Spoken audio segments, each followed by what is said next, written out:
Howdy all. First day after the 10 vlogs in 10 days challenge. If you haven't seen my other videos, you can look them up on my channel or subscribe and get all the ones going forward and all the ones already posted. I am talking about science today, but not science as a whole, because that's a huge topic, but one particular facet of science, particularly science in our culture, that I think could use some more addressing. So, science is a natural philosophy. That means any collection of ideas and beliefs that are trying to better understand the world. There are lots of other natural philosophies that we've come up with as humanity over the years. Taoist natural philosophy, which acupuncture springs from.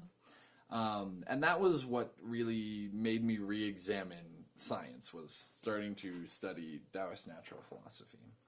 So, natural philosophy, science as a natural philosophy, I think has two problems.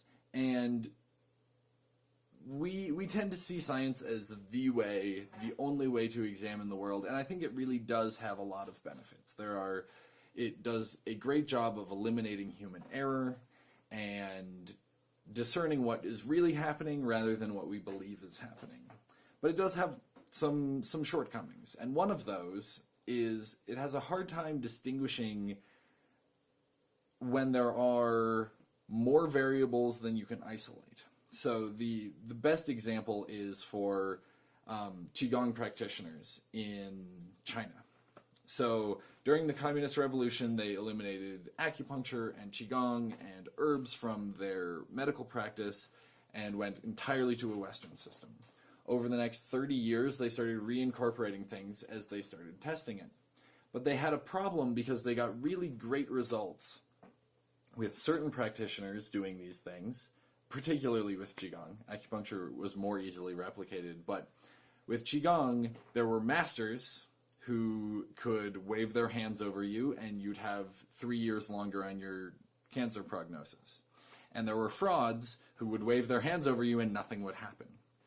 And it's very hard for science to study something that is person-specific, or a skill set that a person has developed that the rest of the skill set isn't mapped by science, but this person is highly functional at doing something. You see this with people, the Buddhist monks who gain impervious skin, and they do ridiculous things that would damage anyone else's skin using drills and whatnot, and people in science say this is a hoax, this is a pseudoscience, this is bullshit, pardon my language, but the problem is not that it's outside of what science could examine. The problem is it's outside of what science has examined. And that brings me to my second little thing with modern science. Science was developed as this system to check each other's work and evaluate people's stuff with the most rigorous testing available. And as testing has become more advanced and more complicated, it's also become more expensive. With testing becoming more expensive and papers and publications becoming more elite, you need a wider network of people supporting any given research study.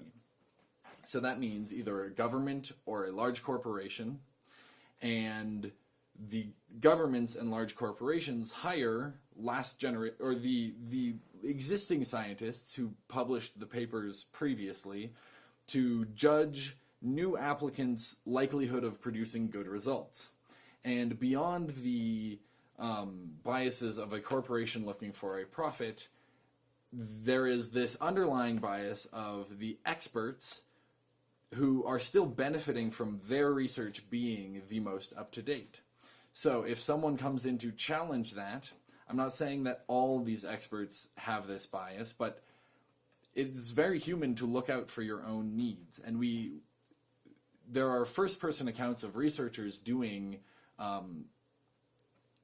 contra-orthodox research that get shot down repeatedly because the people with the power to choose who gets funding eliminate funding from contra-orthodox or people doing research that is against the understanding that science currently has.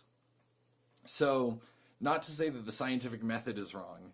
The scientific method is an amazing tool.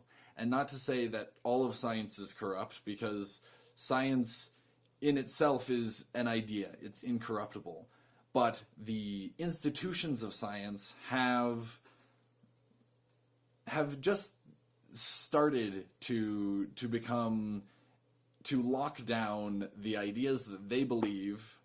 They have a orthodoxy, a set of beliefs that they believe despite the testing not being the most up to date, and there are perhaps other ideas out there that are showing better numbers in a different way, but those numbers aren't getting published, numbers aren't getting funded, and it creates a orthodoxy, a system of belief that isn't backed up by the numbers, or it's backed up by not the most recent numbers.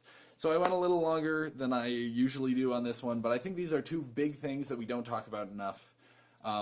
People will call me a crackpot or whatever, but I can refer any of you to at least one, if not more than one, of these eyewitness or personal accounts of people not getting funding.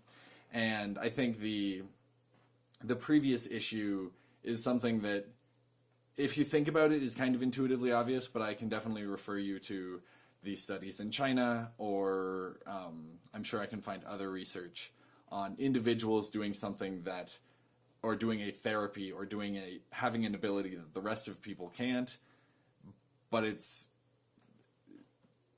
unavoidable to say that they can do this thing. It's just we have no way of explaining how.